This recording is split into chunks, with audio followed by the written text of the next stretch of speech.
have told us that their cause was a failure, but they loved their old Ireland and never feared danger.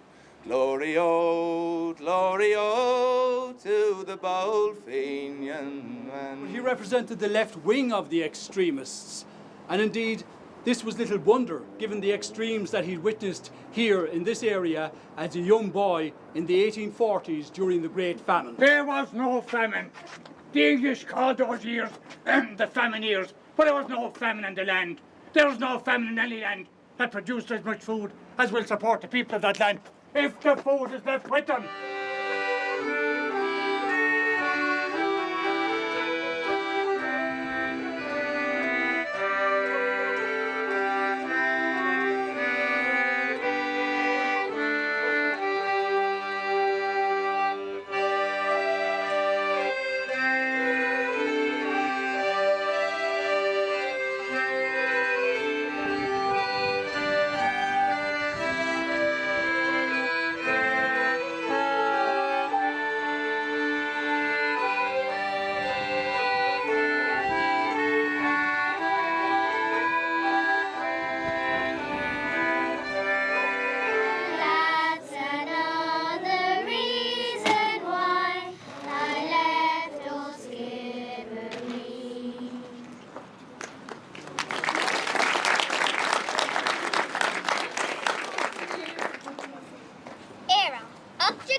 agus féidir fach héamh na bóithre.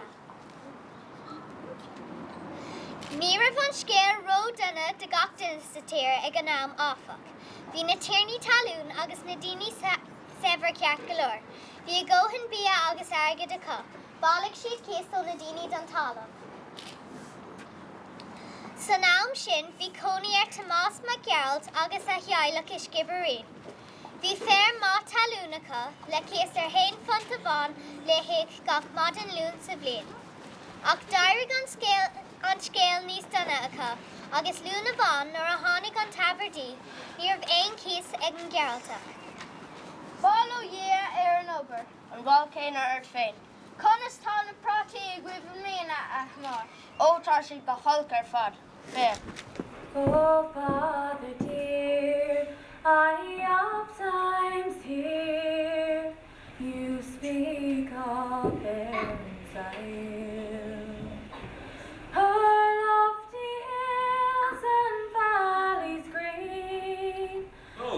98% of those who live in Newfoundland today can trace their lineage to this small circle right here. They came from Waterford, Wexford, South Kilkenny, South Tipperary, and East Cork.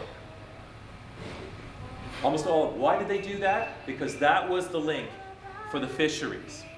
Great Famine between 1845 and 1852 was not the first, nor was it the last occasion on which famine occurred in Ireland, but it was without doubt the most profound of all these famines. It was deeply ironic that the new workhouse of Skibbereen, noted in 1842 by Thackeray as, I quote, a bastard Gothic edifice with a profusion of cottage ornée, or otherwise French ornamental cottage type, roofs and pinnacles, and He also observed that the Indian cornmeal sent as aid was indigestible to the sick and had been a cause of dysentery. So, Dr. Kidd sourced some rice from a relief agency set up by an alliance of Jews and Quakers in London.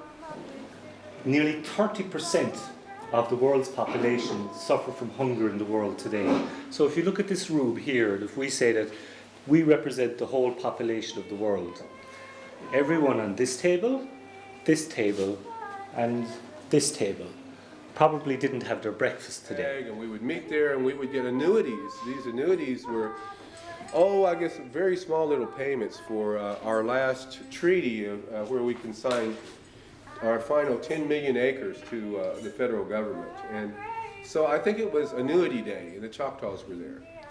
And our Agent Armstrong, who was supposed to be an Irish American. As we know, it's the time of the famine when, things are terrible. The potatoes have failed and there's no food and the families are poor and they don't know what to do. And the parents are at their wits' end.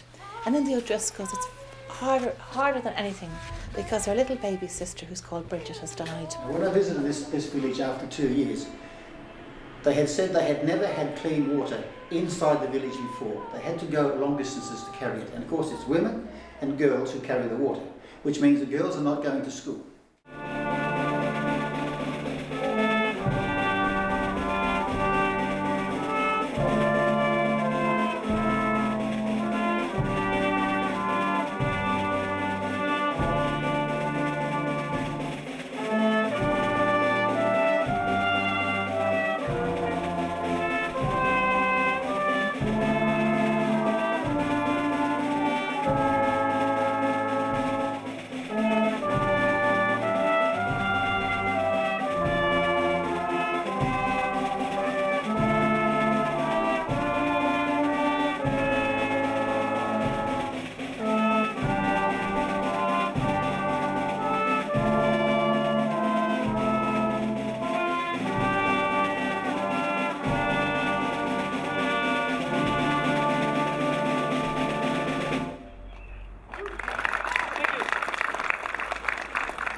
Edouard, when the children need me now.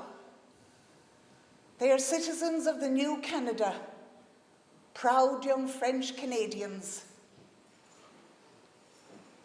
I will always be Irish, always drawn to this great river whose waters wash round my island, my family, my love. But it only cleanses the past, Owen. It doesn't wash it away. Nothing will ever do that. I will always remember. Non omni moriar. Non omni moriar.